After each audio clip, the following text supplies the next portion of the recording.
नमस्कार दोस्तों, गार्गी क्लासेस पर आपका स्वागत है। डेट आज की 1 फरवरी 2022। देख लेते हैं इंडियन एक्सप्रेस की इंपॉर्टेंट न्यूज़ जो अभी हम इस वीडियो में डिस्कस करेंगे। सबसे पहले हम बात करेंगे एक्सप्लेन पेज पे। एक्सप्लेन पेज पे 3 आर्टिकल्स, उनमें 2 इंपॉर्टेंट है। एक तो इकोनॉमिक सर्वे की ओवरव्यू, क्या बातें बताई जा रही है वो जानेंगे, और दूसरा केरला सरकार के द्वारा अभी लोकायुक्त की पावर्स को रिड्यूस करने की बात की जा रही है, तो उसमें क्या कंसर्न्स हैं और क्या वो लिमिटेशन है जो कि केरला सरकार इम्पोज करना चाहती है लोकायुक्त पे, और बाकी दूसरे स्टेट्स में लोकायुक्त का क्या स्टेटस है वो जानेंगे। तो चलिए 2 आर्टिकल्स है, दोनों को डिटेल में देखेंगे, फिर उसके बाद में बची हुई जो न्यूज़ है उन पर हम नज़र डाल लेंगे। फर्स्ट आर्टिकल है व्हाट द सर्वे सेज।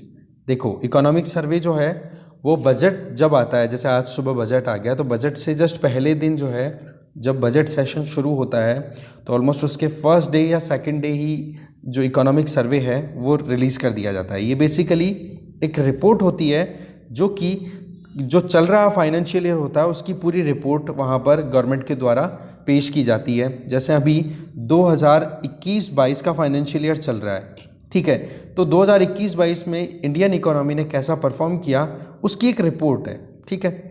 अब यहाँ पर आप देखो, ये 2 ग्राफ्स आपके सामने, जिसमें first lockdown, second lockdown, first lockdown, second lockdown के टाइम पे क्या आउटकम रहा इंडस्ट्री का और क्या हमारी जीडीपी परफॉर्म कर गई। तो फर्स्ट लॉकडाउन जब लगा था, फर्स्ट वेव के बाद में, तब आपको पता है हमारी इकोनॉमी में एकदम से ब्रेक लगे थे और ये लॉकडाउन बहुत ज़्यादा स्ट्रिंजेंट था। नुकसान ये रहा कि हमारी जीडीपी बहुत ज़्यादा माइनस में चली गई थी, ठीक है। इसके बाद में आप देख सकते हो सेकेंड वेव जब आई, वही अप्रैल मई का महीना 2021 में, तब उस टाइम पे रेस्ट्रिक्शंस थोड़ी सी कम लगाई गई लॉकडाउन 1 के कंपैरिजन में, इसलिए डेंट तो पड़ा हमारी जीडीपी पर उतना नहीं पड़ा जितना कि फर्स्ट में पड़ा। एग्जैक्टली आप देख सकते हो इंडस्ट्रियल आउटपुट, जिसमें 8 करोड़ के लगभग जो इंडस्ट्रीज़ हैं उनकी, मतलब 8 जो कोर इंडस्ट्रीज़ है, 8 कोर इंडस्ट्रीज़ जो हैं उनकी परफॉर्मेंस जो है फर्स्ट लॉकडाउन के टाइम पे कितना डिक्लाइन कर गई थी, सेकंड में भी डेंट वहाँ पर देखने को मिला, ठीक है। इसके अलावा जो इंडस्ट्रियल आउटपुट को हम चेक करते हैं आईआईपी के द्वारा, उसमें भी वेरिएशन आप देख सकते हो इन वेव्स का, या सेकंड लॉकडाउन फर्स्ट लॉकडाउन का क्या इम्पैक्ट रहा। तो इससे एक तो क्लियर हो गया कि फर्स्ट लॉकडाउन का इम्पैक्ट सेकंड लॉकडाउन से ज़्यादा था। अब देखते हैं कुछ और माइन्यूट डिटेल्स। तो ऐसे में 2021-22 का ये इकोनॉमिक सर्वे रिलीज़ किया गया है फाइनेंस मिनिस्ट्री के द्वारा, जिसमें इन्फ्लेशन पे, ग्लोबल लिक्विडिटी मेजर, कि कैसे पूरे ग्लोबल मार्केट में डिमांड को कंटिन्यू बनाए रखने के लिए जो इंटरेस्ट रेट्स हैं उनको रिड्यूस किया रखा, और कैसे भी करके मार्केट में लिक्विडिटी या करेंसी का सर्कुलेशन राइज रहे। इसके अलावा एनर्जी डिसरप्शंस आपको पता है कितने ज़्यादा है, कि एक तरफ कोल की शॉर्टेज थी तो क्रूड ऑयल प्राइस ज़्यादा हो गई, क्रूड ऑयल की शॉर्टेज रही तो उसकी वजह से नेचुरल गैस की डिमांड बढ़ गई तो वो महंगी हो गई। इसके अलावा हमने एक आर्टिकल भी देखा था जिसमें ये था कि यूरोप में रिन्यूएबल एनर्जी की तरफ इस तरीके से उन्होंने ट्रांजिशन कर लिया यूरोपियन कंट्रीज़ ने, कि अचानक से वहाँ पर रिन्यूएबल एनर्जी पर डिपेंडेंसी बढ़ गई और जो फॉसिल फ्यूल डिपेंडेंसी है वो रिड्यूस हो गई। अब फॉसिल फ्यूल जो है उस पर डिपेंडेंसी कम होने की वजह से रिन्यूएबल एनर्जी में जब भी कोई डिसरप्शन आता है, फॉर एग्जांपल मान लो मौसम ख़राब है, ठीक है, या फिर विंड एनर्जी की बात करें तो हवाएं अच्छे से नहीं चल रही हैं, तो इस वजह से फिर रिन्यूएबल एनर्जी प्रोडक्शन कम हुआ तो वहाँ पर क्राइसिस आ गया था एनर्जी का, ठीक है। तो ये सारे सिचुएशन ग्लोबल इकोनॉमी ने भी फेस किए थे पिछले, अगर हम 2021-22 की अगर बात करें तो, ठीक है। अब सर्वे में देखो हमेशा क्या होता है, इकोनॉमिक सर्वे एक रिपोर्ट लेकर के आता है कि पिछले फाइनेंशियल ईयर में कैसी परफॉर्मेंस रही, जिसके चलते आने वाले फाइनेंशियल ईयर में हम क्या एक्सपेक्ट कर सकते हैं, ठीक है। तो ऐसे में ग्रोथ जो है उसमें देखो 2022-23 का, अब जैसे आज बजट आ गया तो बजट में ये कैलकुलेशंस ही हैं कि 2022-23 के इस पूरे फाइनेंशियल ईयर में कहाँ से तो इनकम होगी सरकार को, कहाँ पर सरकार को खर्चा करना पड़ेगा, कैसे हमारी पूरी इकोनॉमी परफॉर्म करेगी, वो सारी चीज़ें। तो देखो सरकार ने अभी एक्सपेंडिचर लगातार बढ़ाया अपना, कारण क्यों, क्योंकि देखो प्राइवेट सेक्टर तो अभी भी बहुत ज़्यादा कम कॉन्फिडेंस शो कर रहा है, तो इस केस में सरकार पे ही दारोमदार आता है कि सरकार कैपिटल एक्सपेंडिचर करे, जिससे कि मनी सर्कुलेशन हो, इंफ्रास्ट्रक्चर डेवलपमेंट हो, जो कि लॉन्ग टर्म में फिर बाद में इकोनॉमी के लिए बेनिफिशियल हो। तो इसके लिए सरकार के पास में टैक्स रेवेन्यू और नॉन टैक्स रेवेन्यू अच्छा खासा इकट्ठा हुआ ना, उसका रिजल्ट ये रहा कि सरकार के पास में फिस्कल स्पेस बन गया। दैट मीन्स जो सरकार के पास में रिसिप्ट्स थी, कौन सी, कैपिटल एंड रेवेन्यू रिसिप्ट्स, वो, और दूसरी तरफ सरकार के द्वारा जो खर्चा किया जाता है रेवेन्यू एक्सपेंडिचर और कैपिटल एक्सपेंडिचर, इन दोनों में जो डिफरेंस होता है दैट इज फिस्कल डेफिसिट और सरप्लस। अगर रिसिप्ट ज़्यादा है तो सरप्लस हो गया, और अगर खर्चा ज़्यादा है, एक्सपेंडिचर ज़्यादा है तो डेफिसिट हो गया। तो नॉर्मली अगर देखें तो फिस्कल डेफिसिट ही ज़्यादा ट्रेंड में रहता है। क्यों? सरकार जो है वो खर्चे ज़्यादा करती है कमाई के साधनों की बजाय। ठीक है, कारण की आशा रहे कि हाँ जी कुछ ना कुछ आगे इनकम बढ़ेगी और रेवेन्यू कलेक्शन हो जाएगा, वो सारी चीज़ें। तो फिस्कल स्पेस बहुत ज़्यादा इंपॉर्टेंट हो जाता है जब सरकार को अपना रोल प्ले करना होता है इकोनॉमी को बूस्ट करने के लिए। ठीक है, अब इसमें आप देख सकते हो सप्लाई साइड रिफॉर्म्स पर ध्यान देने की बात की गई है। एक तो सरकार के द्वारा कि कैसे भी करके सप्लाई को हमें इंक्रीज़ करना है, क्योंकि सप्लाई शॉर्टेज की वजह से अभी इन्फ्लेशन बढ़ा हुआ है। वैक्सीन कवरेज को इंक्रीज़ करना है, इस पर भी ध्यान दिया जा रहा है। इसके अलावा एक्सपोर्ट है उस पर फोकस किया जाएगा, और फिस्कल स्पेस है उसको मेंटेन रखना जरूरी है। क्यों? क्योंकि सरकार को जो कैपिटल एक्सपेंडिचर करना है जिससे कि नए इंफ्रास्ट्रक्चर प्रोजेक्ट्स कंटिन्यू हो सके, तो इसमें फिस्कल स्पेस दैट मीन्स सरकार के पास में पैसा होना ज़रूरी है। तो ये कुछ इंपॉर्टेंट थीम्स हैं जिन पर इस इकोनॉमिक सर्वे ने ज़्यादा फोकस किया है। तो सबसे पहला पॉइंट है फिस्कल स्पेस। देखो टैक्स बायंसी देखने को मिली है, दैट मीन्स टैक्स इंक्रीज हुआ है, कहीं ना कहीं टैक्स रेवेन्यू जो सरकार के पास में आती है उसमें इंक्रीमेंट देखा गया है। इससे क्या हो गया, सरकार के पास में एक मौका हो गया कि वो जो सरकार है पैसा खर्च कर सके। एक कैसा इसको बोलेंगे फिस्कल पॉलिसी इंटरवेंशन, कि सरकार जो है वो खुद से पैसा खर्च करके इकोनॉमी को एक पुश देने का, स्टिमुलस देने का काम करती है। तो वो काम कर पाई सरकार। ठीक है, साथ में कैपिटल एक्सपेंडिचर पे फोकस रखने की बात की गई है जिससे कि लॉन्ग टर्म में बेनिफिट रहे। शॉर्ट टर्म में तो क्या है, रोजगार मिल जाएगा मैन्युफैक्चरिंग या फिर जो भी कंस्ट्रक्शन एक्टिविटीज़ हैं उनमें लोगों को, और दूसरा लॉन्ग टर्म में फिर कोई भी इंफ्रास्ट्रक्चर डेवलपमेंट हो जाता है, जैसे कोई ब्रिज बना दिया, कोई डैम बना दिया, रेलवे लाइन डाल दी, तो वो लॉन्ग टर्म में आपको पता है कितना बेनिफिट मिलेगा। दूसरा, सरकार ने ये कहा है कि जीडीपी के कंपैरिजन में हमारा जो फिस्कल डेफिसिट है वो 6.8% से ज़्यादा नहीं जाएगा। तो ये बात भी ठीक है। कारण क्या है कि सरकार पे अगर ये इस तरीके से फिस्कल डेफिसिट राइज होता है ना तो लोड आता है। ठीक है ना, सीधी सी बात है, आमदनी 98, खर्चा रुपया कर दिया तो 50 पैसे का तो खर्चा हो गया ना एक्स्ट्रा, वही तो डेफिसिट है। तो वो डेफिसिट जो है ओवरऑल जीडीपी के कंपैरिजन में सरकार पर कितना आ रहा है, 6.8% का टारगेट किया है कि इतना हम अचीव कर लेंगे इस करंट ईयर में। करंट ईयर कौन सा चल रहा है, 2021-22। रेवेन्यू रिसिप्ट्स की बात करें तो गवर्नमेंट ने तो एक्सपेक्ट किया था कि 2021-22 के बजट के टाइम पे जब अनाउंसमेंट हुई थी कि हम रेवेन्यू रिसिप्ट में इंक्रीमेंट देखेंगे लगभग 9.6% का, जबकि इंक्रीमेंट कितना देखा गया पिछले साल, मतलब 2020-21 के कंपैरिजन में 2021-22 में रेवेन्यू इंक्रीमेंट कितना हुआ है सरकार का, 67.2%। तो ये अपने आप में बहुत बड़ा बाउंस है। इसी वजह से सरकार को क्या मिल रहा है, फिस्कल स्पेस। इसलिए सरकार क्या कर रही है, फिस्कल इंटरवेंशन, पैसे खर्च कर रही है खुद से। ठीक है, इसके अलावा बैंकिंग सेक्टर में भी थोड़ा लोड कम हो रहा है क्योंकि एनपीएस को कहीं ना कहीं रिजॉल्व करने में अभी काम हो रहा है। जैसे आपको पता है हमने बैड बैंक के बारे में बात की, वो भी अभी अंडर फंक्शन आ गया, और जहाँ तक है मार्च एंड तक अच्छे खासे बड़े बड़े प्रोजेक्ट्स को टेक ओवर कर लेगा बैड बैंक। ठीक है ना, इसके अलावा बैंकों को कैपिटलाइज भी किया गया है, दैट मीन्स सरकार ने कुछ पैसा बैंकों को भी एलोकेट किया है। ऐसे में फिर बात की गई वैक्सीन इकोनॉमिक्स की। देखो सीधी सी बात है, अगर वैक्सीनेशन प्रॉपरली दिया जाता है तो इससे हमारा स्वास्थ्य तो ठीक होता ही है, पर साथ साथ में इस बीमारी को भी टैकल करने में हम सक्सेसफुल होते हैं। तो जो इकोनॉमिक डिसरप्शंस आते हैं, हमारी इकोनॉमिक एक्टिविटीज़ में गड़बड़ियाँ होती हैं, उनके अगेंस्ट में वैक्सीन, तो ऐसे में वैक्सीन का इकोनॉमिक्स पे पूरा इम्पैक्ट है क्योंकि फिर मोबिलिटी करने में प्रॉब्लम नहीं आती। ठीक है, अब लोग हेल्दी होते हैं, मोबिलिटी बढ़ती है, प्राइवेट कंजम्पशन बढ़ेगा, कॉन्फिडेंस बढ़ेगा, इकोनॉमिक एक्टिविटीज़ राइज होगी, तो कितना बेनिफिट होता है। तो हम धीरे धीरे फास्टर नॉर्मलाइजेशन की तरफ मूव कर रहे हैं, और इसमें सबसे इंपॉर्टेंट रोल प्ले कर रहा है रैपिड कवरेज ऑफ वैक्सीनेशन। कल हमने एक रिपोर्ट देखी थी कि अभी तक हमारी टोटल पॉपुलेशन में जो एडल्ट्स हैं उनको लगभग 75% ने तो देखो डबल डोज ले ली हैं। ठीक है, और लगभग 95% को सिंगल डोज मिल चुकी है, कम से कम सिंगल डोज, डबल डोज तो आई गई।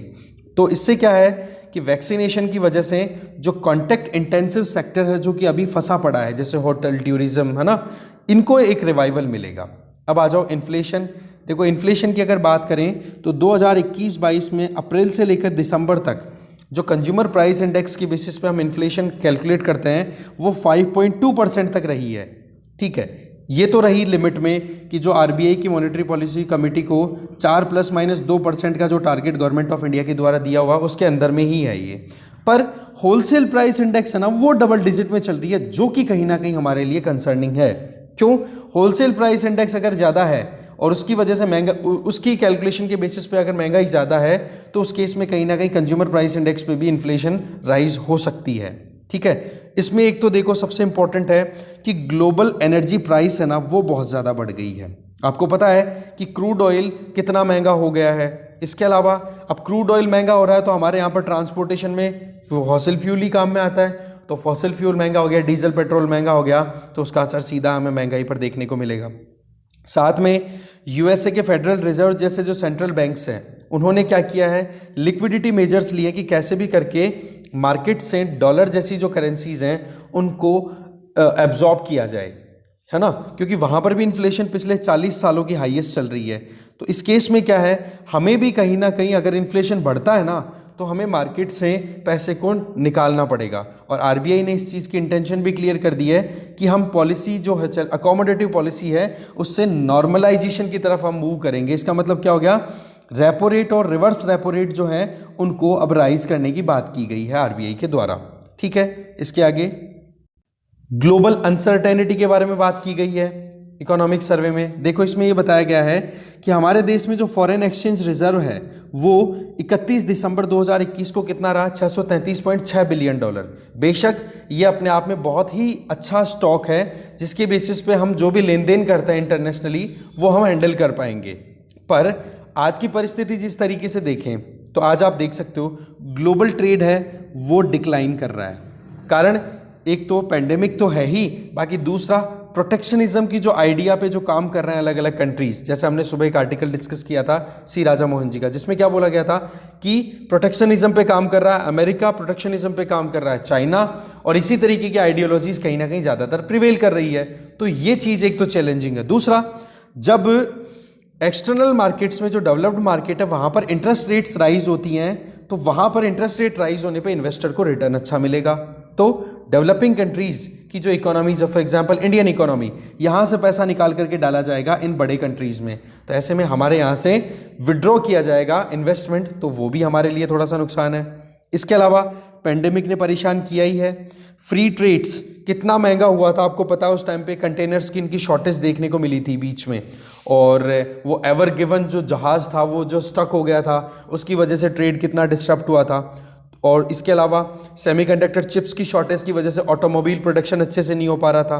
तो ये सारी प्रॉब्लम्स एक साथ देखने को मिली थी और ये चीज़ें अभी कंटिन्यू है, और क्रूड ऑयल को तो आप भूल ही नहीं सकते हो। तो ये चीज़ें अपने आप में कहीं ना कहीं कंसर्निंग है, ग्लोबल अनसर्टेनिटी है। और जियोपॉलिटिकल पॉइंट ऑफ व्यू से आप भूलो मत, यूक्रेन टेंशन चल रही है, वेस्ट एशिया में आप देख सकते हो गल्फ कंट्रीज़ में, यमन में जो हौती रिबेलियंस है वो लगातार अटैक करने की कोशिशें कर रहे हैं, ईरान की और इनके रिलेशन इतने अच्छे नहीं चल रहे हैं अभी, है ना। तो ये सारी चीज़ें क्या शो करता है, अफगानिस्तान को टेक ओवर कर लिया तालिबान ने, ये सारे सिनेरियोज कहीं ना कहीं सिचुएशन को और ज़्यादा एग्जर्बेट करते हैं।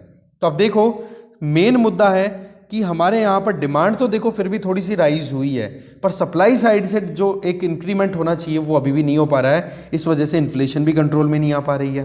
तो ये कुछ कंसर्न्स हैं ग्लोबल साइड से हमारी इकोनॉमी के लिए। इसके आगे देखें, नेक्स्ट आ जाता है एनर्जी रिस्क।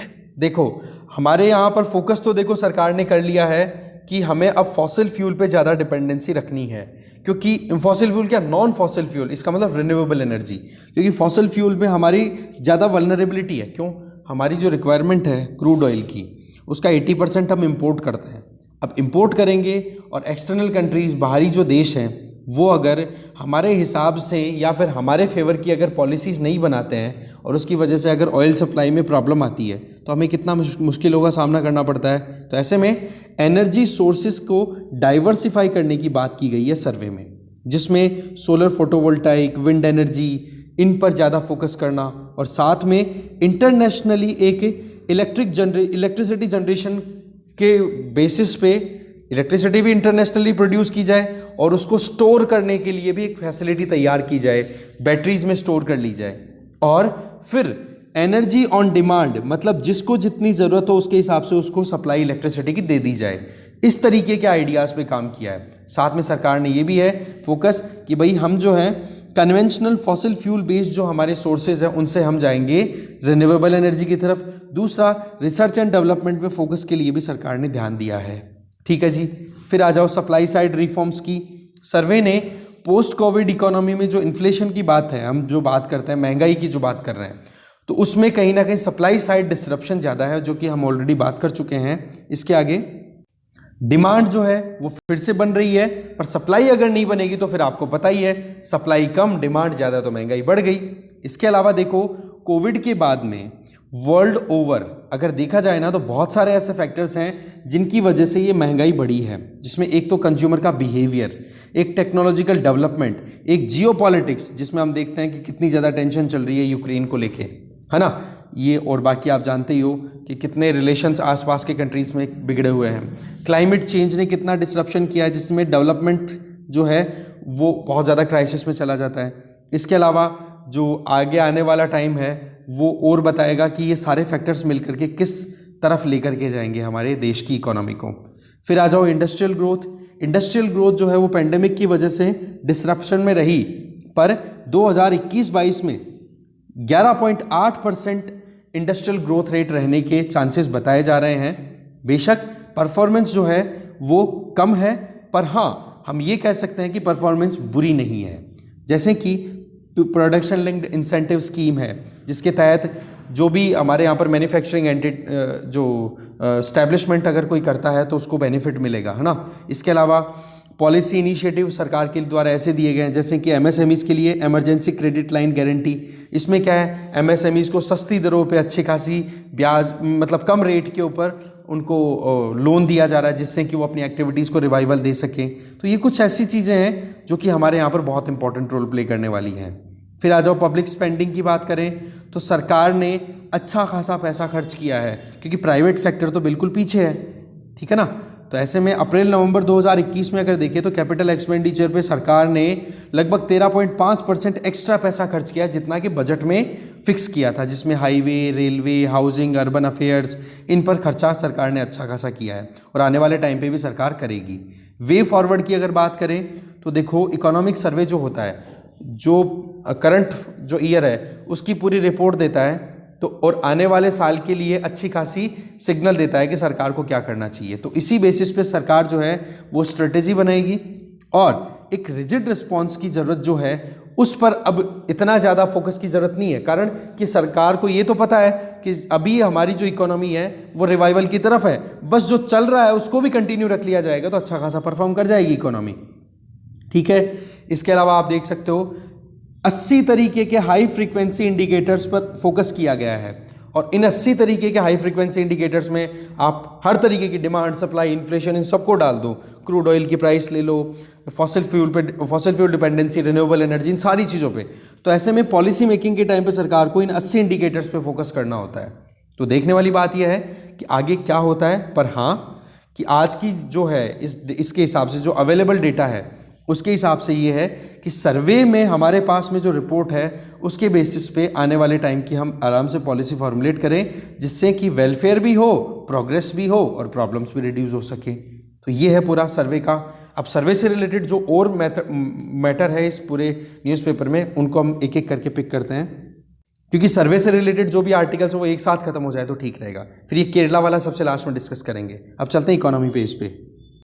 देखो इकोनॉमिक पेज पे जो इकोनॉमिक सर्वे में जो चीज़ आई है वो ये कि ईज़ ऑफ डूइंग को प्रमोट करना, साथ में जब कोई अगर फर्म, कोई भी कंपनी अपनी कोई फर्म ओपन करती है इंडिया में, अगर वो बंद करना चाहे, बाइंड अप करना चाहे, तो उसके लिए ईजी प्रोसेस हो एग्जिट करने के लिए, तो प्रोसेस रिफॉर्म्स पर ज़्यादा फोकस किया गया है। एक टर्म यूज़ की गई है प्रोसेस रिफॉर्म्स।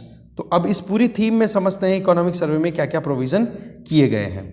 देखो ये बात तो आपको समझ में आ गई। सर्वे 2021-22 जो है पार्लियामेंट में टेबल कर दिया गया मंडे को, और इसमें एक टर्म प्रोसेस रिफॉर्म पे फोकस किया गया है। अब कौन कौन से process? Number 1, simplification and smoothening of the process for activities where government presence as a facilitator और regulator is necessary. That means सरकार एक फैसिलिटेटर और रेगुलेटर का काम करेगी, ना कि एक प्राइवेट एंटिटी की तरह बेनिफिट कमाने का काम करेगी। ठीक है, ये रिफॉर्म्स आप मानो 1991 की जो एलपीजी पॉलिसी थी उसी की कन्वर्जेंस में है, क्योंकि सरकार का रोल उस टाइम पर ग्लोबलाइजेशन में या प्राइवेटाइजेशन के सेगमेंट में या लिबरलाइजेशन के सेगमेंट की अगर बात करें तो सरकार का काम एक फैसिलिटेटर का होता है कि हाँ जी सुविधाएं प्रदान कर दी, फिर उन सुविधाएं प्रदत्त सुविधाओं के आधार पर जो कोई भी एस्टैब्लिशमेंट है, जो भी प्राइवेट सेक्टर की कंपनियां हैं, वो अपने हिसाब से परफॉर्म करेगी, मुनाफा कमाएंगी। अब मुनाफा कमाने का तरीका सही है कि गलत, वो भी तो रेगुलेट करना जरूरी है, तो वो काम भी सरकार ही करेगी रेगुलेटर की तरह। मतलब ओनली फैसिलिटेटर एंड रेगुलेटर की तरह सरकार काम करेगी। इससे क्या हो गया, आपने सिंप्लीफाई कर दिया प्रोसेस को। इसीलिए क्या बोला गया है, प्रोसेस रिफॉर्म्स, कि भाई काम करने के तरीकों में चेंजेस लेकर के आना। तो प्रोसेस रिफॉर्म्स में क्या क्या चीजें बोली हैं वो ये, सबसे पहला पॉइंट है वॉलेंट्री लिक्विडेशन। अगर एक कंपनी खुद से चला करके इंडियन मार्केट को एग्जिट करना चाहती है, कारण चाहे कुछ भी हो, पर वो कंपनी खुद से अपना लिक्विडेशन करना चाहती है, तो वो बोलेंगे वॉलेंट्री लिक्विडेशन, जिसमें आप क्या करोगे, ईज ऑफ एग्जिट, कि भारत में अगर कोई भी कंपनी अपना काम शुरू करती है और वो काम को बाइंड अप करना चाहे तो उनको मुश्किलों का सामना ना करना पड़े। तो पहला तो प्रोसेस रिफॉर्म ये है।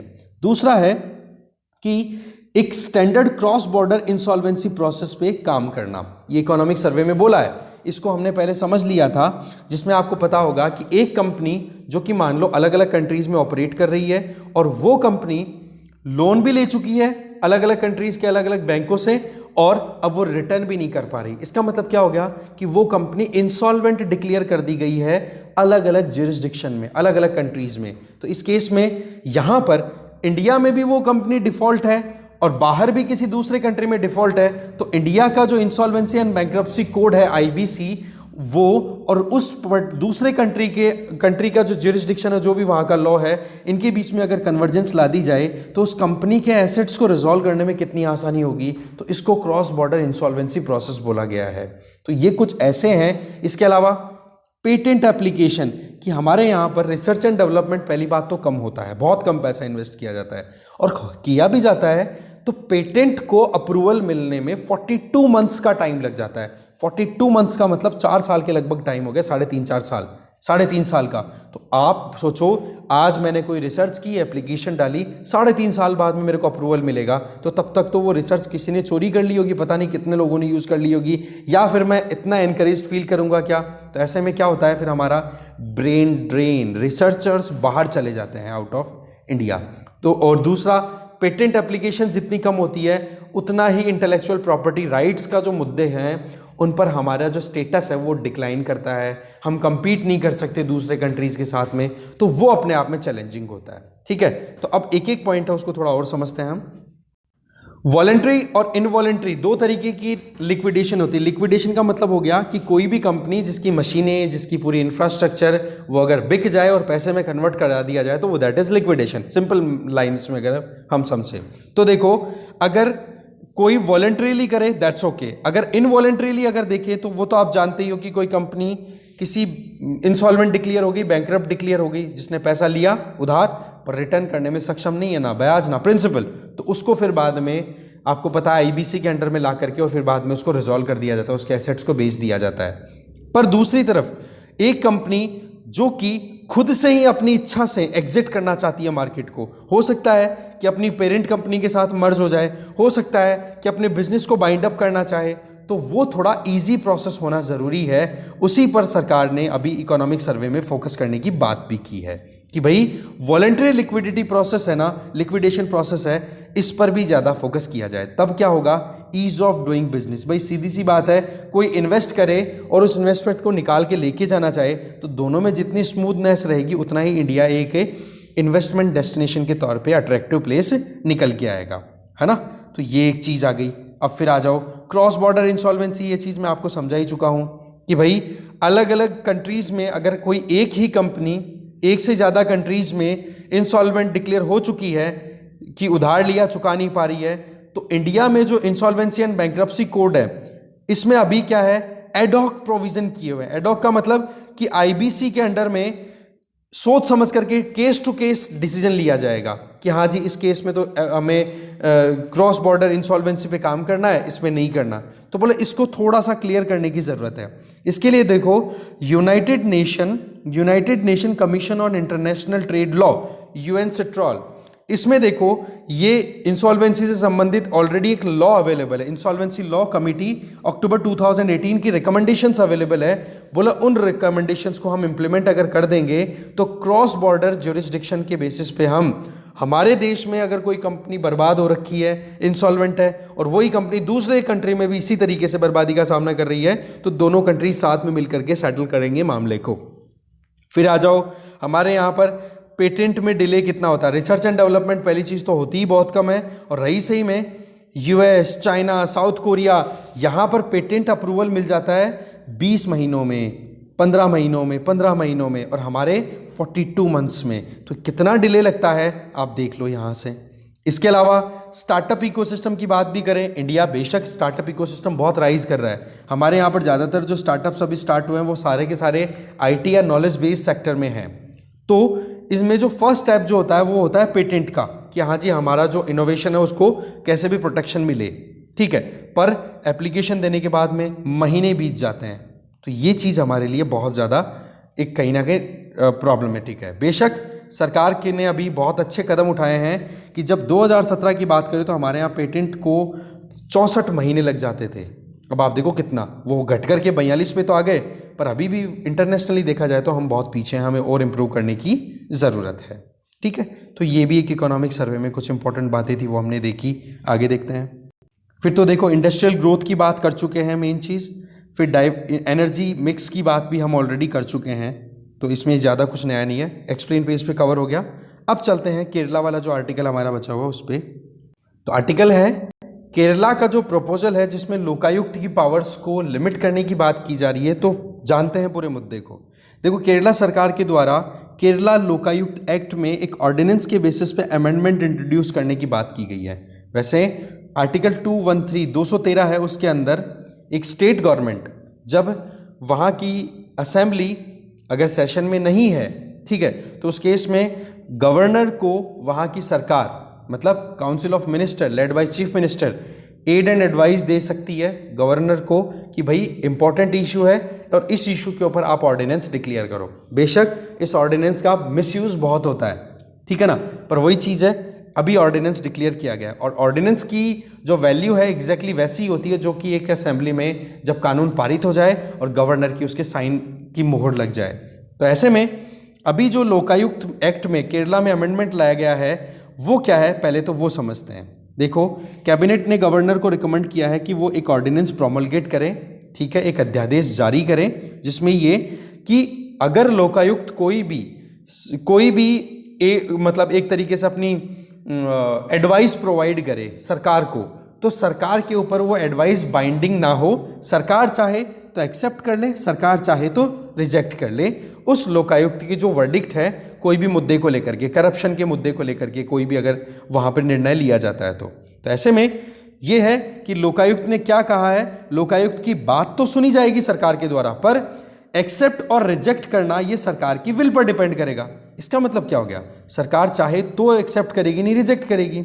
ये प्रोविजन, ये जो लोकायुक्त का जो एक्ट है उसका सेक्शन 14 है, उसमें ये प्रोविजन किया हुआ है कि अभी अगर देखें तो लोकायुक्त अगर किसी भी करप्शन चार्ज के अंडर में किसी भी पब्लिक सर्वेंट को रिमूव करने के ऑर्डर्स अगर दे, कोई भी स्ट्रिंजेंट एक्शन लेने की बात कर दे, तो वो एक्शन लेने होंगे सेक्शन 14 के अंडर में। तो इन सेक्शन को, ये जो लोकायुक्त का जो डिक्री है या फिर जो वर्डिक्ट है, इसको बाइंडिंग ना महसूस करे सरकार, अपनी मनमानी करे, इसके लिए ये यहाँ पर ऑर्डिनेंस डिक्लेयर करने की बात की जा रही है केरला सरकार के द्वारा। तो ऐसे में इसके पीछे कारण क्या है, इसके पीछे वहाँ के जो एडवोकेट जनरल है, जैसे सेंट्रल गवर्नमेंट के पास में आपको पता है अटॉर्नी जनरल होते हैं, ठीक है, सबसे बड़े लॉयर कंसिडर किए जाते हैं इंडिया के, ठीक है, कॉन्स्टिट्यूशन में हमारे आर्टिकल 76 में प्रोविजन भी है। सिमिलरली एडवोकेट जनरल होते हैं स्टेट गवर्नमेंट के लिए।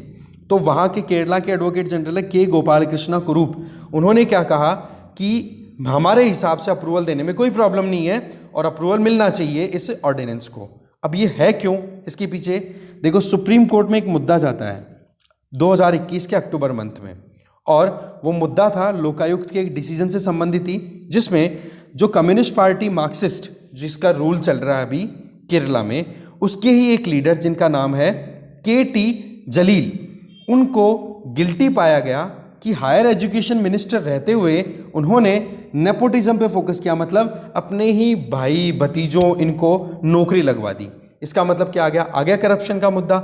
इसके अलावा जो करंट चीफ मिनिस्टर हैं केरला के, जिनका नाम है पिनरई विजयन, इन पर भी केस चल रहा है लोकायुक्त में। लोकायुक्त ने डिसीजन अब इसी मुद्दे पर आगे इन्वेस्टिगेशन किया तो पता पड़ा कि करंट जो एजुकेशन मिनिस्टर है वहाँ पे आर बिंदु, और साथ में वहाँ पर जो मुख्यमंत्री विजयन है उसके खिलाफ में भी एक लोकायुक्त में केस चल रहा है। तो इन दोनों केसेस को अगर देखें तो क्लियर क्या हो रहा है कि लोकायुक्त जो है वो सीधा सरकार पे अटैक कर रहा है। अब सरकार क्या चाहती है कि लोकायुक्त के वर्डिक्ट को नल किया जाए, तो इसके लिए ऑर्डिनेंस लाना वहाँ पर कोशिशें की जा रही है। इसीलिए क्रिटिसिज्म भी हो रहा है कि भाई लोकायुक्त लाया क्यों गया था, भाई 2013 का एक्ट है लोकायुक्त, लोकपाल लोकायुक्त एक्ट ऑफ 2013, जो कि जनवरी 1 2014 से नोटिफाई कर दिया था, लागू हो गया था। तो इसमें करप्शन को खत्म करने के लिए, है ना, कई दशकों से कोशिशें की जा रही थी लोकपाल लोकायुक्त की नियुक्ति के लिए कि एक सेंट्रल प्रोविजन होना चाहिए, पार्लियामेंट को कानून बनाना चाहिए। कोई 45 बार, पता नहीं कितने 45 सालों तक लगातार एफर्ट्स किए, तब जाकर के ये बिल पारित हुआ था। ठीक है ना। अन्ना हजारे का पूरा मूवमेंट आपको याद होगा, अगर थोड़ा सुना हो तो आपने। अरविंद केजरीवाल जो आज दिल्ली के चीफ मिनिस्टर बन के बैठे हैं, वो उसी मूवमेंट की देन है। ठीक है ना। तो इस केस में क्या है, यहां पर निकल के मुद्दा क्या रहा है कि करप्शन को रोकने के लिए आपने ये कानून लाया, और इसी कानून का आप अब एक तरीके से इसको टूथलेस टाइगर बनाना चाह रहे हो कि भाई कोई भी तरीके से जो करप्ट एक्टिविटीज है उनको रोक ना सके। देखो इस एक्ट के बेसिस पे अगर देखें तो इस एक्ट में ओरिजिनली क्या बोला गया था वो जानते हैं। देखो इस एक्ट में लोकपाल जो है वो एक उसका चेयरमैन होगा और उसमें 8 मेंबर होंगे मैक्सिमम। ठीक है। अब चेयरमैन कौन हो सकता है, या तो acting chief justice of India, या फिर कोई retired chief justice of India हो सकता है, सुप्रीम कोर्ट का कोई भी जज हो सकता है, या फिर कोई भी एक ऐसा एमिनेंट पर्सन जो कि बहुत ज़्यादा एक्सपर्ट है, एलिजिबल है सुप्रीम कोर्ट का जज बनने के लिए, वो भी चेयरमैन बन सकता है। तो चेयरमैन की क्वालिफिकेशन इज ओके। फिर इसके बाद में जो 8 मेंबर्स होंगे, उन 8 मेंबर्स में से 50% तो होंगे जुडिशियल मेंबर्स। ठीक है, 4 बंदे होने चाहिए कम से कम जुडिशियल मेंबर। ठीक है। इसके अलावा जो 8 मेंबर्स हैं उनमें से कम 50% या उससे ज़्यादा, ठीक है ना, टोटल 8 हैं, उनमें से कम 50% या उससे ज़्यादा SC ST OBC माइनॉरिटी या फिर वुमेन, इन कम्युनिटीज़ में से बिलोंग करना चाहिए। ठीक है ना। तो ये हो गया, 2 क्राइटेरियाज फिक्स कर दिए कि कम से कम 50% जुडिशियल मेंबर होने चाहिए और कम से कम 50% इन कम्युनिटीज से बिलोंग करने चाहिए। अब देखो ये जो लोकपाल और लोकायुक्त का मामला है, इसका मेन काम क्या है कि जो भी पब्लिक सर्वेंट हैं जो कि एक्सचेकर से पैसा लेते हैं, सैलरी उठाते हैं लोगों के पे किए हुए टैक्स से, तो लोगों के खिलाफ में कोई करप्ट प्रैक्टिस ना करे, उनके पैसे का कोई मिसयूज ना करे, तो उनकी अकाउंटेबिलिटी फिक्स करने के लिए प्रोविजन किए हैं। तो ऐसे में तो लोकपाल का जो चेयरमैन है, चेयरपर्सन है, या फिर जो मेंबर्स हैं, उनकी डेफिनेशंस भी इस बिल में दी हुई है। अब देखो जैसे कि सेंट्रल गवर्नमेंट के द्वारा लोकपाल अपॉइंट किया जाता है, एग्जैक्टली वैसे ही लोकायुक्त अपॉइंट किया जाएगा, किसके द्वारा, स्टेट गवर्नमेंट के द्वारा। पर मुद्दा क्या आ जाता है कि सेंट्रल गवर्नमेंट के द्वारा अगर लोकपाल एक्ट को एज इट इज अप्लाई कर दिया जाए, मान लो कि जो अभी 2013 का हम जिस एक्ट की बात कर रहे हैं वो सेंट्रल गवर्नमेंट ने पारित कर दिया, और वो ऐसे के ऐसे अप्लाई अगर कर दे तो वहां पर स्टेट्स को ऑब्जेक्शन होने लग जाता है। उस टाइम पर देखो यूपीए की गवर्नमेंट थी जब ये एक्ट पारित हुआ था, लोकपाल लोकायुक्त एक्ट, है ना। तो उस टाइम पर ऑपोजिशन में बीजेपी और बाकी दूसरी जो पॉलिटिकल पार्टीज थी उन्होंने ऑब्जेक्ट किया, बोले ये तो फेडरलिज्म की स्पिरिट के अगेंस्ट हो जाएगा। क्यों कि सेंट्रल गवर्नमेंट ने बिल पारित करवा दिया पार्लियामेंट से, और वो बिल है एक्ट बना करके और सारे स्टेट्स पर थोप दिया, तो ये तो बोला गलत बात है। तो ऐसे में लोकपाल वाला जो प्रोविजन है, ठीक है, वो तो देखो एज इट इज रख लिया सेक्शन 63 के अंडर में। ठीक है। और लोकायुक्त जो है वो स्टेट्स के लिए क्या कर दिया, एक मॉडल के तौर पे फ्री कर दिया कि भाई ठीक है, स्टेट अपनी कन्वीनियंस के हिसाब से अपने लोकायुक्त को अपॉइंट करे। पर एक चीज उसमें मेंशन कर दी, वो ये कि 2014 में जब 1 जनवरी 2014 में इसको नोटिफाई कर दिया था लोकपाल लोकायुक्त एक्ट ऑफ 2013 को, तो बोले जिस दिन नोटिफाई कर दिया उस दिन से लेकर के 1 साल के अंदर अंदर लोकायुक्त की अपॉइंटमेंट कर दी जाएगी स्टेट गवर्नमेंट्स के द्वारा। ठीक है, तो ये चीज हो गई। पर वही चीज है, कुछ ऑब्जेक्शंस कर दिए गए थे, एंटी फेडरल स्टांस इसको बताया था। फिर गवर्नमेंट ने थोड़ा सा कह दिया, बोला ठीक है हम एक फ्रेमवर्क तैयार करके दे रहे हैं, सेंट्रल गवर्नमेंट ने ये बोला, और बाकी स्टेट जो है वो अपने हिसाब से, अपनी स्पेसिफिकेशंस के हिसाब से डिसाइड कर ले कि हाँ क्या उसकी लोकायुक्त की जो काम करने का तरीका होगा वो होगा। अब बात यह है कि 2013 से पहले क्या कोई लोकायुक्त काम कर रहा था? जी बिल्कुल, मध्य प्रदेश, कर्नाटका जैसे ऐसे स्टेट्स, वहाँ के लोकायुक्त बहुत ही एक्टिवली काम कर रहे थे। ठीक है, फिर सुप्रीम कोर्ट ने इंटरवेंशन भी किया और वहाँ पर और बाकी स्टेट्स में भी अपनी तरफ से लोकायुक्त को स्टैब्लिश करने की कोशिश की। पर आप देखो 2018 में सुप्रीम कोर्ट ने अपनी तरफ से कंसर्न्स रेज किए कि बोला एक्ट आए, 2014 में आ गया था, 2014 का पूरा गया, 2015, 2016, 2017, अब आप मानो 4 साल पूरे बीत गए, उसके बावजूद जम्मू कश्मीर, मणिपुर, मेघालय, मिजोरम, नागालैंड, पुदुचेरी, तमिलनाडु, तेलंगाना, त्रिपुरा, ऐसे लंबी लिस्ट है जिन्होंने ना तो लोकायुक्त अपॉइंट किया ना ही कोई उप लोकायुक्त अपॉइंट किया। तो ऐसे में ये जो फ्रेमवर्क वाली बात थी कि भाई फेडरलिज्म के अगेंस्ट में जाती हुई बात है, तो वहाँ पर केंद्र सरकार ने थोड़ा रिलैक्स किया, तो उसके लूप होल्स का फायदा उठा लिया। इन स्टेट्स ने ना तो लोकायुक्त अपॉइंट किए हैं ना कोई उप लोकायुक्त अपॉइंट किए। अब देखो कुछ स्टेट्स ने अपना ऑटोनॉमी का यूज करते हुए अपने लोकायुक्त उप लोकायुक्त इनको अपॉइंट किया, पर वहां पर जो काम करने का जो तरीका था वो थोड़ा क्वेश्चन में रहा। जैसे कि नागालैंड का यहाँ पर केस हम देखें, 3 अगस्त 2021 की बात है, नागालैंड ने एक कानून पारित किया कि हम आने वाले 1 साल में, 3 अगस्त 2021 की बात है, आने वाले 1 साल में हमारे यहाँ पर कोई लोकायुक्त अपॉइंट नहीं होगा। इसका क्रिटिसिज्म बहुत हुआ। इसके पीछे कारण क्या था वो देखो। जहां 3 अगस्त 2021 की बात करें तो वहां पर ऑलरेडी एक लोकायुक्त का अपॉइंटमेंट हो रखा था, जिनका नाम है लोकायुक्त जस्टिस उमानाथ सिंह, जो कि दिल्ली के रेजिडेंट थे। अब वो दिल्ली में रह रहे थे, अपॉइंटमेंट इनका लोकायुक्त के तौर पे नागालैंड में कर दिया। अब हमारे यहाँ पर आपको पता है कि दिल्ली में रेस्ट्रिक्शंस लगा दी गई थी कोविड की वजह से, तो इस वजह से ट्रैवल नहीं कर पाए।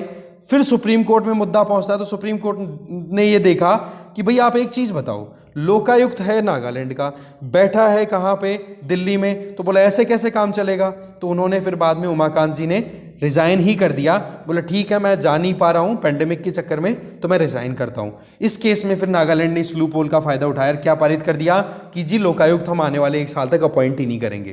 पहला लूप होल। दूसरा, गोवा में लोकायुक्त है, उसको पावर ही नहीं दी कि वो प्रोसिक्यूट कर सके, किसी भी केस को सुन सके करप्शन के संबंधित, और कोई भी सजा अपनी तरफ से वर्डिक्ट के तौर पे दे सके। तो इस केस में जस्टिस रिटायर्ड प्रफुल्ल कुमार ने जून 2020 में अपना रेजिग्नेशन दे दिया। बोले ये चीज़ ठीक नहीं है, मुझे बिल्कुल ठीक नहीं लग रहा है, क्योंकि अगर मेरे पास में ये पावर्स ही नहीं है कि कोई गलत है तो उसको मैं पनिश कर सकूं या कोई वर्डिक्ट दे सकूं। बिहार में भी एक कानून पारित किया गया, पिछले मार्च की बात है 2021 में, ठीक है, जिसमें यह था कि लोकायुक्त के सामने अगर कोई भी फॉल्स कोई कंप्लेन करता है किसी भी पब्लिक ऑफिसर के सामने, तो बोलो उसको सजा दी जाए। तो ऐसे में बहुत ज़्यादा क्रिटिसिज्म हुआ था। वो ये सजा भी कैसी, बोला अगर गलत कोई बात बोल रहा है तो उसको 3 साल की सजा दे दी जाएगी, जेल में डाल दिया जाएगा।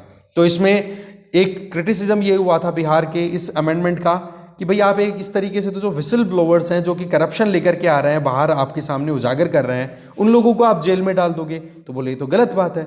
फिर आ जाता है उत्तर प्रदेश का कि 2012 में उत्तर प्रदेश की असेंबली ने एक लॉ पारित किया जिसमें यह था कि लोकायुक्त का टेन्योर है वो 8 साल तक एक्सटेंड किया जाए। अब लोकायुक्त उस टाइम पे थे जस्टिस NK मल्होत्रा, ठीक है, जिनको अपॉइंट किया गया था मार्च 16, 2006 में। अब आप देखो कितना लंबा टेन्योर तो ऑलरेडी हो गया, 2 एक्सटेंशन ऑलरेडी हो गए। तो ऐसे में सुप्रीम कोर्ट में इस लॉ को अपहेल्ड कर दिया गया। अब आप देखो एक तो एक्सटेंशन इतना ज़्यादा। अब आ जाओ 2015 में, जब हाई कोर्ट के चीफ जस्टिस उस टाइम पे सिलेक्शन कमेटी में थे, है ना, हाई कोर्ट के चीफ जस्टिस, और उस टाइम पे इलाहाबाद हाई कोर्ट के चीफ जस्टिस थे DY चंद्रचूड़। उन्होंने एक लोकायुक्त की अपॉइंटमेंट के लिए मना कर दिया, और वो लोकायुक्त कौन बनने वाले थे, रविंद्र सिंह, 2015 की बात है। कारण कि उस टाइम पर समाजवादी पार्टी की सरकार चल रही थी, उसी पार्टी के ये कनेक्शन में थे, तो उन्होंने मना भी कर दिया था अपॉइंटमेंट, क्योंकि सिलेक्शन कमेटी में वहाँ के हाई कोर्ट का रोल रहता है। तो इस तरीके से यूपी में भी ये एक दो इंसिडेंट्स लोकायुक्त से संबंधित अभी रिसेंट हैं। ठीक है, तो एक करप्शन को खत्म करने के लिए लोकपाल लोकायुक्त एक्ट 2013 आया था, उस एक्ट के बारे में हम लक्ष्मीकांत में एक बार डिटेल में आपको पढ़ना है। ओके, आगे चलते हैं। अब देखो हम आ गए फ्रंट पेज पे। फ्रंट पेज पे देखो बजट सेशन शुरू हो गया है। हमारे यहाँ पर पार्लियामेंट में 3 सेशन होते हैं, आपको पता है। अभी बजट सेशन चल रहा है, फिर बाद में मॉनसून सेशन आएगा, फिर विंटर सेशन आएगा। ठीक है, सबसे लंबा जो सेशन होता है वो बजट सेशन होता है, सबसे छोटा सेशन जो होता है वो आपको पता ही है, विंटर सेशन होता है। इसके अलावा सुप्रीम कोर्ट ने जो पैनल कॉन्स्टिट्यूट किया था पेगासस स्पाईवेयर के बारे में इन्वेस्टिगेट करने के लिए, तो उनका ये क्लेम है कि वाकई में पेगासस स्पाईवेयर यूज़ किया गया है और उसमें स्टेट का रोल है। स्टेट मतलब सरकार का। तो देखो बात ऐसी है कि इस मुद्दे को हम ओपिनियन एक्सप्लेन्ड पेज या ओपिनियन पेज पे जब भी आएगा उसको अच्छे से डिस्कस करेंगे उस टाइम पे, क्योंकि अभी केवल ओपिनियंस ज़्यादा हैं इसमें। इसके आगे अगर देखें, यहाँ पर आप देखो मालदीव्स में पिछले 2 सालों से एक एंटी इंडिया प्रोटेस्ट चल रहा है। तो उसको डाउन करने के लिए मालदीव की सरकार जो है वो वहाँ की जो पार्लियामेंट है या लेजिस्लेचर है जिसको बोलते हैं मजलिस, ठीक है ना, मालदीवियन मजलिस, वहाँ पर एक एक्ट पारित करने की बात की जा रही है जिसमें ये कि जो हमारे मतलब मालदीव के जिन भी देशों के साथ में फ्रेंडली रिलेशन है उनके खिलाफ में कोई आवाज़ ना उठाए, क्योंकि फ्रेंडली रिलेशन फिर बिगड़ते हैं। ठीक है, तो इस केस में उन आवाज़ों को दबाने के लिए कोशिशें की जा रही हैं। अब आपको पता है अब्दुल्ला यमीन जो थे पहले मालदीव के प्रेसिडेंट, ठीक है, अब तो सोली हैं वहाँ पे, ठीक है, इब्राहिम सोली की सरकार चल रही है वहाँ पे प्रेसिडेंट के तौर पे। पहले थे अब्दुल्ला यमीन, वो प्रो चाइना थे, तो उनको फिर बाद में उनके खिलाफ में कार्रवाइयाँ की गई और अंडर हाउस अरेस्ट रहे वो 2 साल। अब पिछले साल 1 साल पहले ही वो फ्री हुए हैं अंडर हाउस अरेस्ट से, तो उन्होंने इंडिया के खिलाफ में आवाज़ें उठवानी शुरू कर दी अपने जो सपोर्टर्स हैं उनके द्वारा। तो इस केस में सरकार के द्वारा ये काम किया जा रहा है। ठीक है, अब एंटी इंडिया प्रोटेस्ट किसके कारण है? एक तो क्या है कि इंडिया और मालदीव के रिलेशन, जब से अब्दुल्ला यमीन का टेन्योर खत्म हुआ है ना, तब से हमारे रिलेशन अच्छे चल रहे हैं मालदीव के साथ में। इसके अलावा मालदीव में एक UTF हार्बर है, वो हमारे एक्सटर्नल अफेयर मिनिस्टर ने डेवलप करने की बात की है, जिससे कि बोला ये प्रोजेक्ट मालदीवियन इकोनॉमी को बहुत सपोर्ट देगा। तब से एक हवा मिली हुई है इस एंटी इंडिया प्रोटेस्ट को मालदीव में। ठीक है ना, तो उसी चीज़ को काउंटर करने के लिए, रोकने के लिए जो इब्राहिम सोली की सरकार है वो मालदीव की जो मजलिस है, वहाँ की जो पार्लियामेंट है ये कह सकते हो, वहाँ पर ये कानून पारित करवाने की बात कर रही है। और कानून जहाँ तक पारित हो जाएगा, कारण कि 87 मेंबर्स की पार्लियामेंट है, उसमें से 65 मेंबर्स है वो सरकार के फेवर में है। ठीक है, तो ये थोड़ा सा मुद्दा था, वो भी हमने देखा। इसके आगे बाकी देखो एक राजस्थान की न्यूज़ है, वो एक बार देखेंगे हम। न्यूज़ कुछ ऐसी है कि चीफ सेक्रेटरी के तौर पे उषा शर्मा IAS ऑफिसर हैं, उनको राजस्थान की चीफ सेक्रेटरी के तौर पे अपॉइंट कर दिया गया है। ये राजस्थान की दूसरी महिला IAS ऑफिसर है जिनको इस पोस्ट पे अपॉइंट किया गया है। उषा शर्मा जो कि 1985 की सिविल सर्वेंट है, ठीक है, बैच की IAS ऑफिसर, चीफ सेक्रेटरी के तौर। अब साथ में ये जो अशोक गहलोत हैं राजस्थान के चीफ मिनिस्टर, उनके एडवाइजर के तौर पे भी काम करेंगी। इनके पहले जो पहली लेडी थी जो कि चीफ सेक्रेटरी के तौर पे अपॉइंट हुई थी, वो 2009 में अपॉइंट किया गया था और उनका नाम था कुशल सिंह। ठीक है, तो ये कुछ इंपॉर्टेंट चीज़ें थी। इसके अलावा इन्होंने बहुत इंपॉर्टेंट ऑफिस हैं वो भी बियर किए हैं, जैसे कि आप देख सकते हो कितने इंपॉर्टेंट काम किए हुए हैं, आपके सामने लिस्ट किए हुए हैं। ठीक है, आप एक इनको थोड़ा ढंग से देख लें। उषा शर्मा, डन। और अभी जो आउटगोइंग चीफ सेक्रेटरी है उनका नाम है CS निरंजन आर्या। ठीक है, चीफ सेक्रेटरी निरंजन आर्या। और अभी करंट कौन बन गई है? उषा शर्मा। ये आपके सामने फोटो है। तो इस डिस्कशन में जो भी इंपॉर्टेंट कंटेंट था वो हमने देख लिया। ठीक है, थैंक यू वेरी मच। और कुछ बच रहा हो तो आप खुद से देख लेना। Thank you.